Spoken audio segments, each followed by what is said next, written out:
One thing we have learned about every Premier League team's start to the season, part one, the top row. One thing we have learned about Arsenal is definitely that their approach is definitely defence heavy. Now, of course, they have the best defence in the world, and I think that's getting in Mikel Arteta's head. Although they've brought in all these very creative players, he's thinking, I have the best defence in the world. How can I use that to my advantage? Hopefully, in the next coming weeks, whenever Eze and Yoker is more bedded into the squad and have a better chemistry with the likes of Saka and Odegaard back, that might change. But at the moment, it's very clear that's what's going on. Aston Villa needed creativity. They haven't scored a goal at all and have the second lowest XG in the Premier League. But to be fair, they've brought in Harvey Elliott on an obligation to buy for £35 million.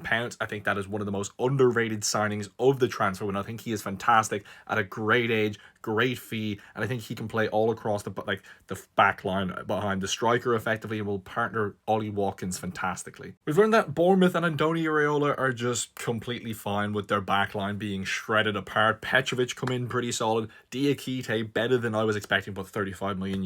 You kind of expect something there. And Truffert replacing Kirkes. Honestly, shouts for Truffert being better than Kirkes so far this season, and they've actually added people to their attack, which was already bolstered as fuck, but Andoni Iraola works his magic. Similar story with Brentford, to be fair. I think they're much better equipped than we all thought, with Igor Thiago coming back from a year-long injury, was their record club signing. Now they dropped a bombshell of another record club signing with Ouattara, who I think is great, but I think it's a huge overspend and a lot of pressure on a young kid. Malambo in behind them, pretty creative for Feyenoord. And of course, the two extremely smart signings of Kelleher and Coyote in the back. I think they're just more equipped than we all thought they were. And Keith Andrews, not as poor of a manager as I was thought. Wouldn't say it's the most attractive football, but it's football that might keep you in the Premier League. And then we have Brighton, a team that people were possibly bullish on getting an outside chance of like Europa League, but at the moment it really doesn't seem that way. Yes, they got a good win against City, but it seems like a lot of people are getting good wins against City these days. I just think he really needs to settle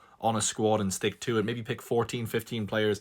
At the moment, you can definitely see there's a lot of innings, a lot of outings with transfers. De Kuiper seems a good transfer, but I just think it's a very unsettled squad, and they don't have much clinicalness up top with Welbeck or Reuter. They did have João Pedro, obviously he's gone, but yeah, I think they just need to get something sorted quickly.